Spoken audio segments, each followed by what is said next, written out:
person named Osama bin Laden. CIA is asleep. 21st century की सबसे बड़ी खबर plane has crashed into the World Trade इस एक दिन ने पूरी दुनिया के मुसलमानों की जिंदगी हमेशा के लिए बदल दी, जिसमें एक तरफ दुनिया की सबसे बड़ी सुपर पावर अमेरिका थी Either you are with us or you are with the terrorists. और दूसरी तरफ एक आदमी Saudi billionaire Osama bin Laden. Admiration for what was then the world's most wanted terrorist, responsible for killing thousands. ये कोई पहली दफा नहीं था कि किसी ने अमेरिका के इन दो टावर्स को गिराने की कोशिश की हो, क्योंकि ये ट्विन टावर्स उस वक्त दुनिया की सबसे लंबी बिल्डिंग्स में से एक थी।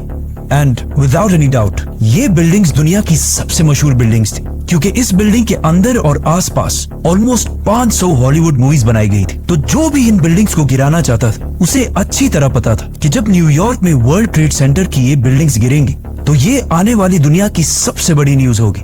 जैसे अगर आज कोई बुर्जुल खलीफा को गिरा दे। आज से एग्जैक्टली 23 साल पहले दुनिया की सिचुएशन ये थी, सोवियत यूनियन टूट चुका था और चाइना की इतनी औकात नहीं थी उस जमाने में। तो अमेरिका दुनिया का one and only Wahid super power था जिसकी ताकत को चैलेंज करने वाला दुनिया में कोई भी नहीं था। लेकिन अचानक एक आम से दिन 11 सितंबर 2001 को 19 लोग अमेरिका के 4 बड़े जहाजों को हाईजैक करने के लिए अलग अलग एयरपोर्ट्स पहुंचे।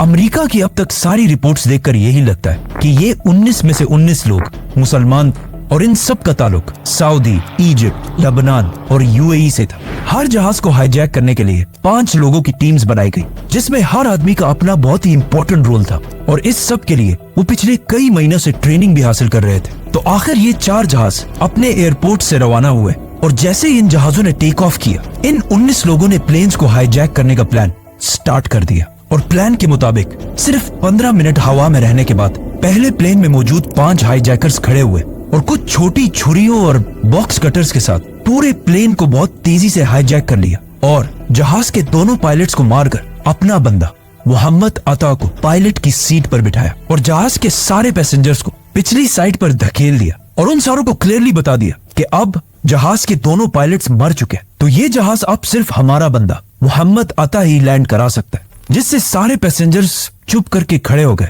लेकिन हाईजैकर्स कभी इस प्लेन को लैंड करना चाहते ही नहीं थे। अब जब इस जहाज का नया पायलट मोहम्मद अता पैसेंजर्स को ये बातें समझा रहा था, तो उसने गलती से जहाज के एक और बटन को भी दबा दिया, जिससे वो सीधा न्यूयॉर्क के एयरपोर्ट के टावर के साथ कनेक्ट हो गया और उसने कहा,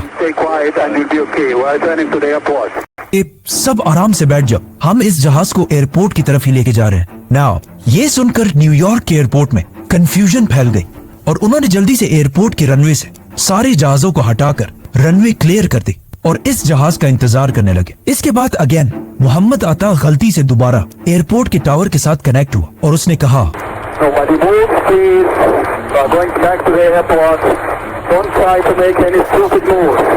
मतलब कोई इतने खतरनाक मिशन में इतना रिलैक्स कैसे हो सकता है। खैर ये जहाज पहले बोस्टन से लॉस एंजलिस की तरफ जा रहा था, जो काफी लंबा सफर है। तो मोहम्मद अता ने इस जहाज को 100 डिग्रीज टर्न किया और न्यूयॉर्क की तरफ बढ़ने लगा और जैसे ही वो न्यूयॉर्क की सिटी के करीब पहुंचा तो जहाज बहुत तेजी से अपनी हाइट से नीचे आने लगा और क्लियरली सबको ऐसा ही लग रहा था कि ये जहाज इसलिए नीचे आ रहा है ताकि ये न्यूयॉर्क के एयरपोर्ट पर लैंड कर सके। इसीलिए उधर एयरपोर्ट में भी ये देखकर सारे लोग इस जहाज का इंतजार करने लगे। बट काफी वक्त गुजरने के बाद भी जहाज नहीं पहुंचा और एयरपोर्ट में सारे लोग कंफ्यूज थे कि आखिर ये जहाज गया कहाँ। तो आखिर किसी ने आकर उन्हें बताया कि ये जहाज वर्ल्ड ट्रेड सेंटर की बिल्डिंग से क्रैश कर चुका है। अब सिर्फ एयरपोर्ट वालों को ही पता था कि असल में ये हुआ क्या है, लेकिन अमेरिकन मीडिया को इस बारे में कुछ पता नहीं था। इसीलिए हर न्यूज चैनल ने इसे एक बहुत बड़ा एक्सीडेंट कहकर ब्रॉडकास्ट करना शुरू किया। इस सब के दौरान अमेरिका का प्रेसिडेंट जॉर्ज बुश फ्लोरिडा में बच्चों के एक स्कूल में बैठा हुआ था, तो उनके सेक्रेटरी ने आके खामोशी से उन्हें इस इंसिडेंट का बताया। तो उनका भी फर्स्ट रिएक्शन यही था कि ये कोई एक्सीडेंट ही होगा। नाउ पहले जहाज को टेक ऑफ के सिर्फ 15 मिनट बाद हाईजैक किया गया था, लेकिन दूसरे जहाज को बिल्कुल पहले जहाज की तरह ही 30 मिनट बाद हाईजैक किया गया और जहाजों को हाईजैक करने की ये टाइमिंग्स भी पहले से प्लान थी। मतलब जो भी इन हमलों के पीछे था वो चाहता था कि दूसरे जहाज को क्रैश होते हुए पूरी दुनिया देख सके। मरवान अल शेही, जिसकी उम्र सिर्फ 23 साल थी, अपने साथियों के साथ दूसरे प्लेन को भी हाईजैक करके पायलट की सीट पर बैठ गया और अगेन प्लेन को लॉस एंजलिस के बजाय न्यूयॉर्क की तरफ मोड़ दिया। अब जब पूरी दुनिया के न्यूज चैनल्स अपने नॉर्मल प्रोग्राम्स छोड़कर पहले जहाज के क्रैश को दिखा रहे थे और इसे एक बहुत बड़ा एक्सीडेंट कह रहे थे, उसी टाइम पूरी दुनिया के सामने दूसरा जहाज फुल स्पीड आकर वर्ल्ड ट्रेड सेंटर के दूसरे टावर से टकरा गया, जिसे देखकर पहले तो लोग थोड़ा कंफ्यूज हुए, लेकिन फिर आहिस्ता आहिस्ता सबको समझ आ गई कि ये सब कोई एक्सीडेंट नहीं बल्कि हमला था।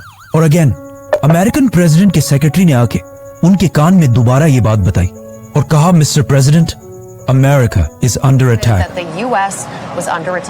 इसके बाद American army full high alert हुई और मुल्क के सारे जहाजों को लैंड करने का हुक्म दिया। लेकिन अभी भी 2 जहाज ऐसे थे जिन्हें ये लोग हाईजैक कर चुके थे और किसी को पता नहीं था कि इन दोनों जहाजों का अगला टारगेट कौन सा होने वाला है। थर्ड जहाज को, जिसे एक सऊदी सिटीजन हानी हंजोर उड़ा रहा था, उसने जहाज न्यूयॉर्क की तरफ टर्न करने के बजाय उसे अमेरिका के कैपिटल वॉशिंगटन की तरफ टर्न किया। और जैसे ही वो वॉशिंगटन के करीब पहुंचा, वो अपने जहाज को बहुत ही नीचे ले आया और जहाज की स्पीड फुल बढ़ा दी।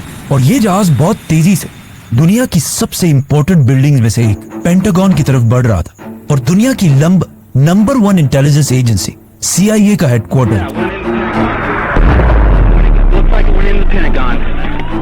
इस जहाज के पेंटागन पर क्रैश होने के बाद पूरी दुनिया वर्ल्ड ट्रेड सेंटर को छोड़कर पेंटागन की क्लिप्स दिखाने लगा, लेकिन अभी भी एक जहाज मिसिंग था। जब US आर्मी ने इस जहाज की डायरेक्शन चेक की तो उन्होंने देखा कि ये जहाज भी वॉशिंगटन की तरफ ही बढ़ रहा है और हो सकता है ये अमेरिका की पार्लियामेंट कैपिटल को टारगेट करे।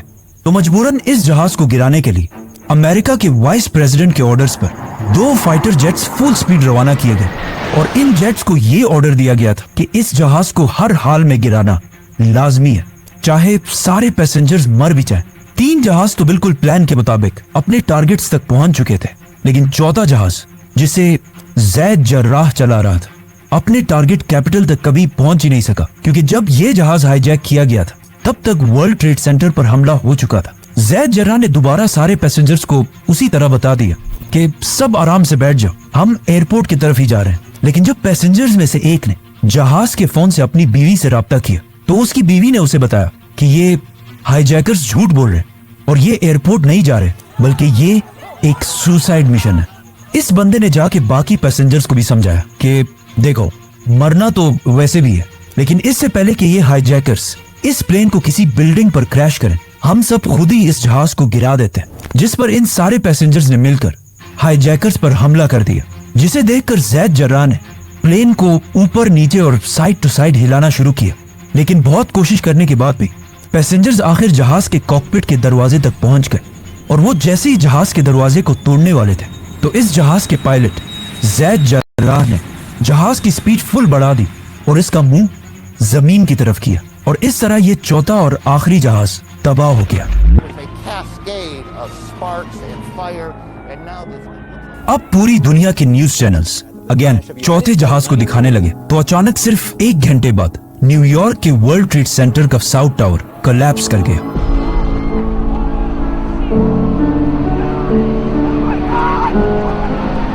और इसमें तकरीबन 1000 लोग हलाक हुए और इसके कुछ ही देर बाद दूसरा टावर भी गिर गया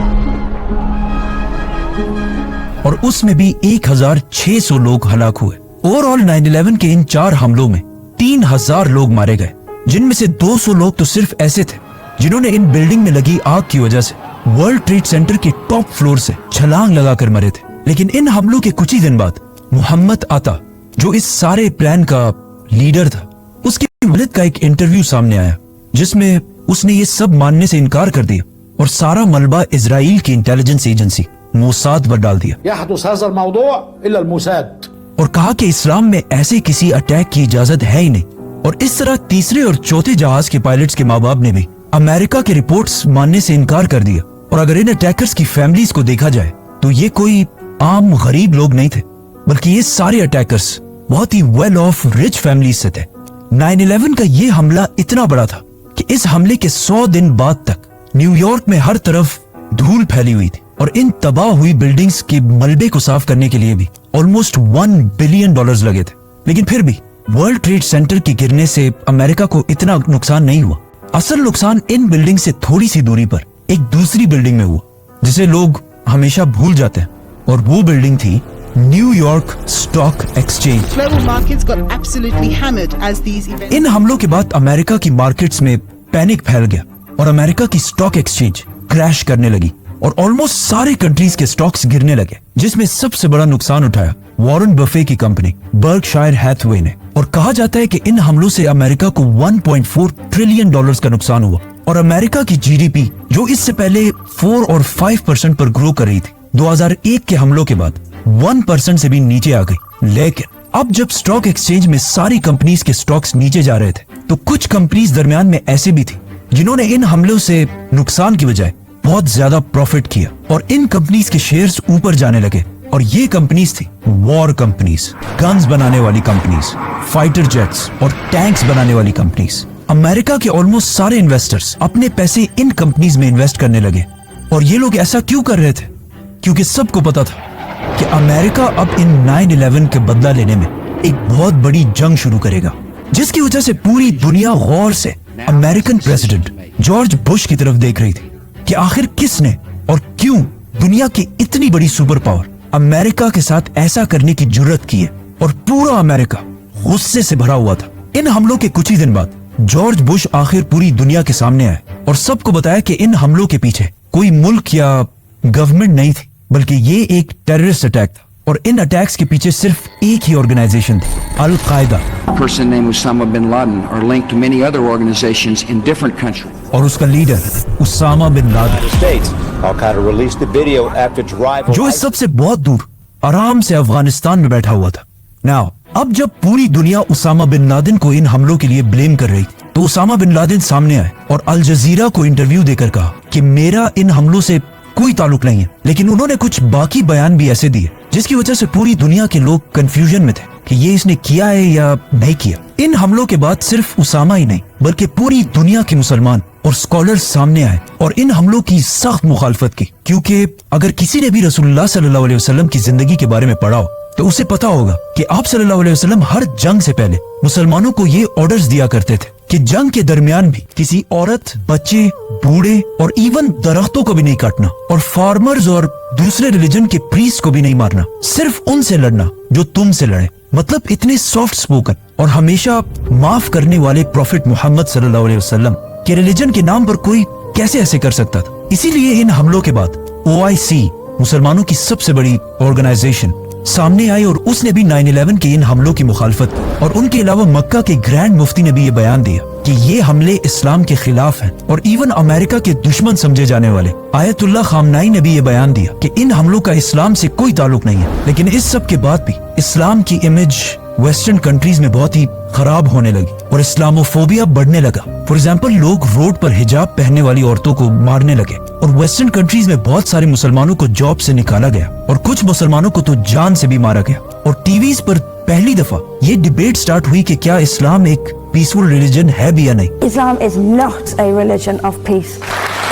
लेकिन इन सब चीजों के बाद भी पूरी दुनिया के मुसलमानों का यही सेंस था कि ये हमले चाहे जिसने भी किए, हम इस सब के खिलाफ हैं। नाउ उसामा बिन लादेन के इनकार करने के बाद भी अमेरिका ने सारा ब्लेम उसामा बिन लादेन पर ही डाला। अमेरिका ने अफगानिस्तान की गवर्नमेंट तालिबान को अल्टीमेटम दिया कि अलकायदा के सारे leaders including Osama bin Laden को हर हाल में अमेरिका के हवाले किया जाए। लेकिन अफगानिस्तान ने ऐसा नहीं किया, क्योंकि अफगानिस्तान इससे कुछ ही साल पहले एक बहुत बड़ी सुपर पावर सोवियत यूनियन को 10 साल जंग के बाद हरा चुका था। और उसामा बिन लादेन ने उस जंग में अफगानों की मदद के लिए बहुत बड़ा रोल प्ले किया था, जिसकी वजह से तालिबान गवर्नमेंट, जिसका लीडर मुल्ला मोहम्मद उमर था, उसामा बिन लादेन की बहुत ही रिस्पेक्ट किया करती थी। जिस पर तालिबान ने अमेरिका की गवर्नमेंट से कहा कि आप जिस पर ब्लेम लगा रहे हैं वो बंदा तो मान ही नहीं रहा कि उसने ये सब किया है, आप हमें प्रूफ्स दें, हम खुद उसे सजा देंगे और बगैर प्रूफ्स के हम अपने गेस्ट को किसी के हवाले नहीं कर सकते। बट अमेरिका ने उनकी ये ऑफर नहीं मानी और कहा, देखो मैं एक सुपर पावर हूँ और तुम एक आम से गरीब मुल्क हो, मुझे तुम्हें सबूत देने की कोई जरूरत नहीं है, ये बंदा मेरे हवाले करो बस, वरना हम अफगानिस्तान पर हमला करके तालिबान को खत्म कर देंगे। क्योंकि अमेरिका के जनरल्स ने इससे पहले ही अपनी रिसर्च कर ली थी कि तालिबान हमारे सामने सिर्फ कुछ ही हफ्तों के लिए खड़े हो सकते हैं, उसके बाद हम इन्हें खत्म कर देंगे। लेकिन Taliban being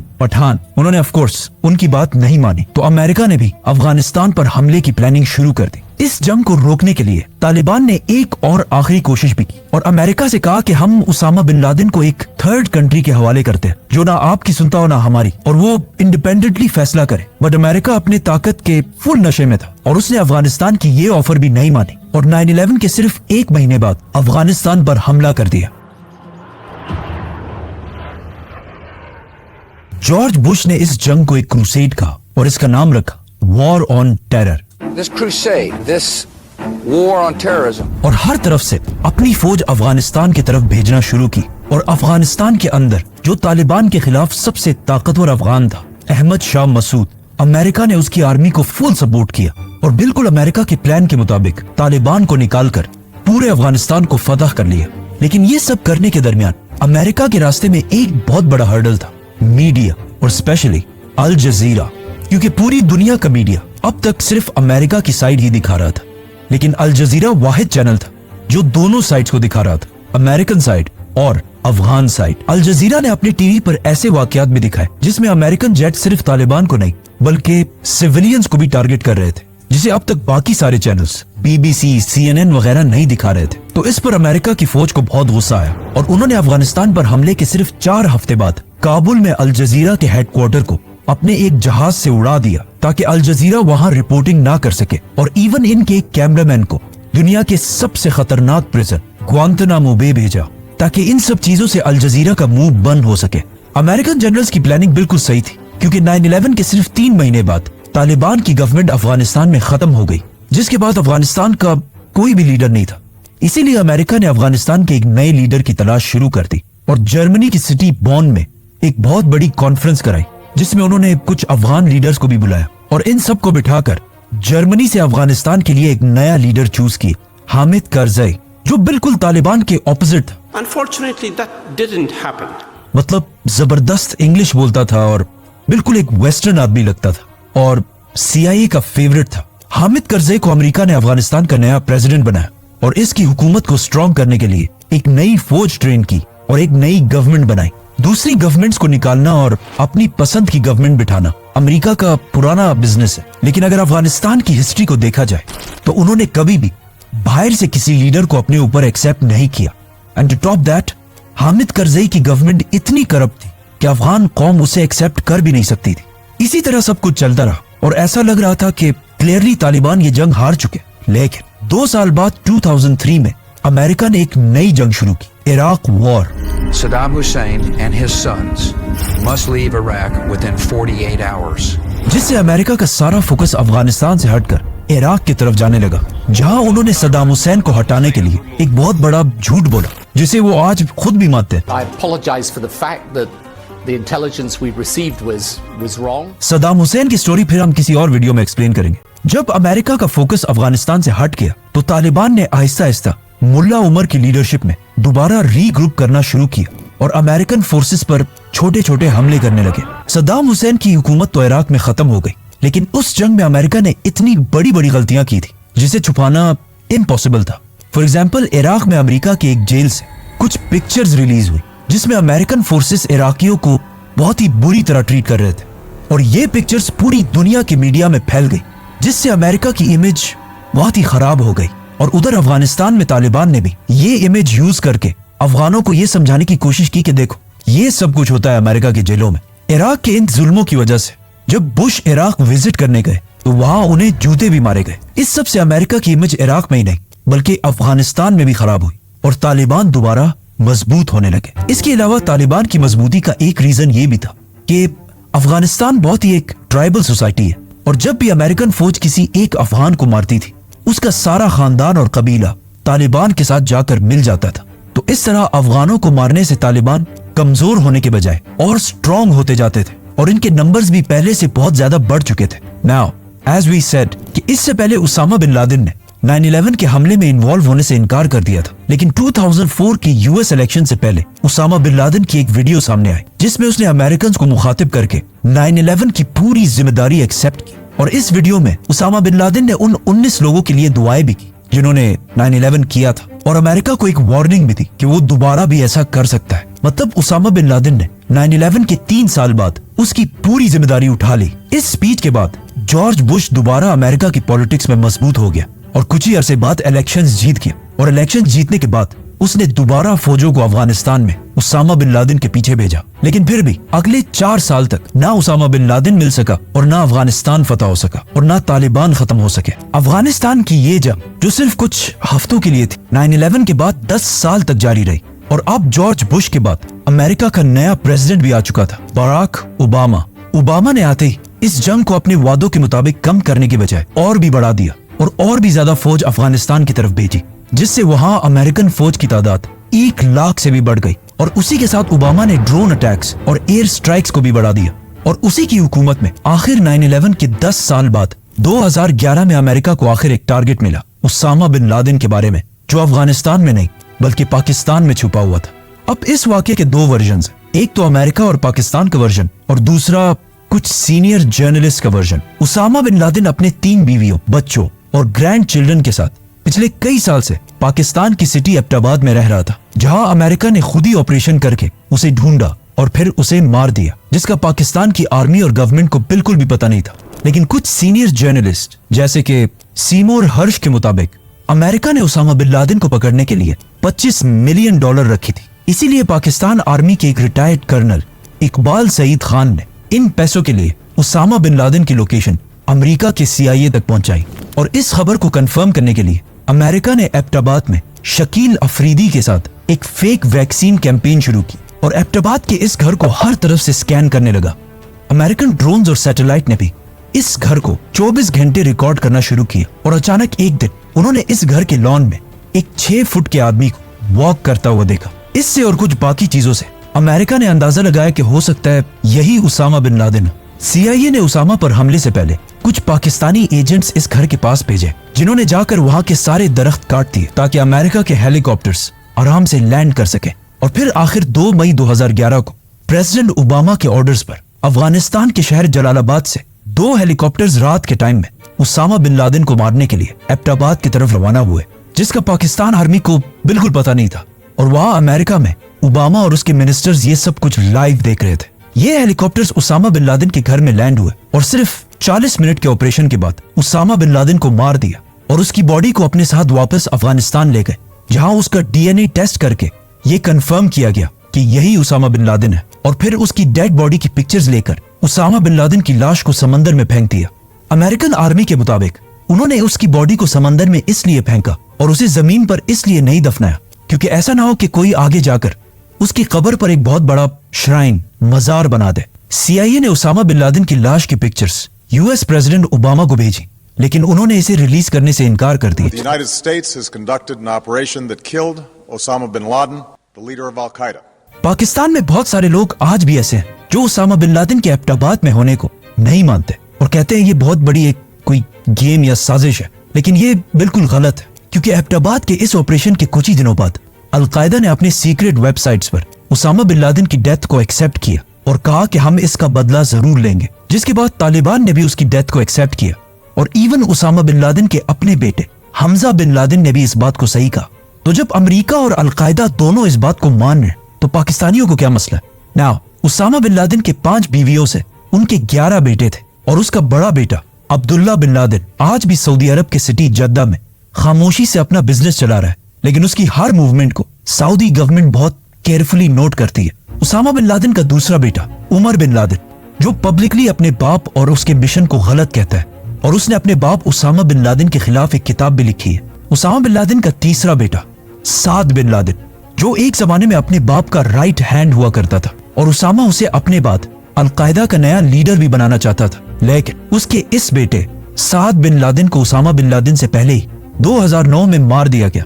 Usama bin Laden का एक ही ऐसा बेटा था, उसका चौथा बेटा हमजा बिन लादेन, जो उसके बाद अल-कायदा के लीडर्स में से था। और उसामा बिन लादेन के मौत के बाद वो बार बार अल-कायदा की तरफ से पब्लिक स्टेटमेंट्स भी दिया करता था, लेकिन इसे भी 2018 और 19 के दरमियान अफगानिस्तान में मार दिया गया। उसामा बिन लादेन की जो फैमिली एबटाबाद में बच गई थी, वो पहले तो 1-2 साल पाकिस्तान की कैद में रहे, जिसके बाद उन्हें वापस अपने कंट्रीज में भेज दिया गया और आज वो सारे खामोशी से सऊदी और यमन में अपनी जिंदगियां गुजार रहे हैं, लेकिन किसी को नहीं पता कि उनकी एग्जैक्ट लोकेशन क्या है। उसामा बिन लादेन की वफात के बाद उनके घर से बहुत सारे पर्सनल डॉक्यूमेंट्स भी मिले, जिनमें उनकी कुछ रिकॉर्डिंग्स और उनके बच्चों के लिए कुछ वीडियो गेम्स भी शामिल थी। इन डॉक्यूमेंट्स को देखकर यह भी लगता है कि उसामा बिन लादेन को पहले से पता था कि एक दिन उसे इसी तरह अचानक मारा जाएगा। इसीलिए इन डॉक्यूमेंट्स में से एक में उनकी आखिरी वसीयत भी मिलती है, जिसमें वो लिखते हैं कि मेरे पास अभी भी $40 मिलियन पड़े हैं और मेरे बाद इन $40 मिलियन से सिर्फ थोड़ा सा मेरी फैमिली को दिया जाए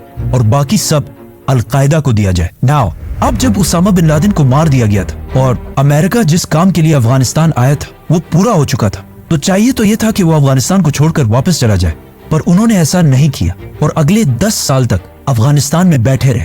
क्योंकि उसामा बिन लादेन तो अब कोई मसला नहीं था, लेकिन अब दुनिया बिल्कुल चेंज हो चुकी थी और अफगानिस्तान के बहुत ही क्लोज एक नया सुपर पावर चाइना बनने वाला था और चाइना को कंट्रोल में रखने के लिए अमेरिका की प्रेजेंस इस इलाके में लाजमी थी। इसके अलावा उसामा बिन लादेन की मौत से कुछ ही अरसा पहले अमेरिका के एक इंस्टीट्यूट ने अफगानिस्तान में रिसर्च की और उन्हें पता चला कि अफगानिस्तान के जमीन के नीचे जो मिनरल्स पाए जाते हैं वो दुनिया के सबसे कीमती और रेयर मिनरल्स में से एक है, जिनमें से सबसे इंपॉर्टेंट मिनरल है लिथियम, जिससे दुनिया की ऑलमोस्ट सारी बैटरीज बनती हैं। अब अगर अमेरिका अफगानिस्तान को छोड़कर चला जाता तो चाइना बहुत ही आसानी से इन मिनरल्स तक पहुंच सकता था। इसीलिए अगले 10 साल तक अफगानिस्तान में अमेरिका बैठा रहा, लेकिन फिर भी अमेरिका की इतनी बड़ी ताकत और इतनी बड़ी फौज के बावजूद अफगानिस्तान में तालिबान की प्रेजेंस बढ़ती गई और आखिर मजबूरन 20 साल की जंग के बाद अमेरिका के नए प्रेसिडेंट डोनाल्ड ट्रंप ने तालिबान गवर्नमेंट के साथ डील कर ली और अफगानिस्तान से आहिस्ता आहिस्ता अपनी फौज निकालने लगा। और 20 साल ट्रेनिंग देने के बाद भी अफगानिस्तान की फौज कुछ दिनों के लिए भी तालिबान के सामने खड़ी ना हो सकी और अमेरिका के जाने के कुछ ही दिनों बाद तालिबान बगैर किसी लड़ाई के 20 साल बाद दोबारा अपने कैपिटल काबुल में दाखिल हुए। अफगानिस्तान की इस जंग को अमेरिका की सबसे बड़ी नाकामी समझा जाता है, क्योंकि 20 साल लड़ाई के बाद भी अमेरिका ने तालिबान को कमजोर करने के बजाय और स्ट्रॉन्ग बना दिया और इस जंग के बाद अफगानिस्तान को उसका टाइटल दोबारा मिल गया as the graveyard of empires. 9/11 में 3000 अमेरिकन मारे जाने के बाद जो पूरी दुनिया में वॉर ऑन टेरर शुरू हुई, उसमें अब तक 4.6 मिलियन लोग, 46 लाख लोग हलाक हो चुके हैं। 4 करोड़ लोग अपने घरों से डिस्प्लेस होकर रेफ्यूजीज बने हैं, जिसमें मैं पर्सनली भी अपनी फैमिली और पूरी सिटी के साथ 2009 में रेफ्यूजी रहा हूँ। हालांकि मेरा 9/11 से कोई ताल्लुक नहीं था और अगर इस वॉर ऑन टेरर की कॉस्ट को देखा जाए तो सिर्फ डायरेक्टली $2 ट्रिलियन खर्च हुए और ब्राउन यूनिवर्सिटी के एस्टिमेट्स के मुताबिक वॉर ऑन टेरर पर अमेरिका के $8 ट्रिलियन जाया हुए हैं। इस वॉर ऑन टेरर से अमेरिका की आवाम को भी नुकसान हुआ है और अफगानिस्तान की आवाम को भी, और फायदा सिर्फ और सिर्फ वेपन्स बनाने वाली कंपनीज को हुआ है। फॉर एग्जाम्पल लॉकहीड कंपनी के सीईओ को, जो इस जंग से पहले हर साल $3 मिलियन कमाया करता था, लेकिन इस जंग के दौरान उसकी इनकम $3 मिलियन से $30 मिलियन तक चली गई थी। मतलब कुछ ही सालों में 10 टाइम्स इनकम बढ़ गई थी। और आज भी This crusade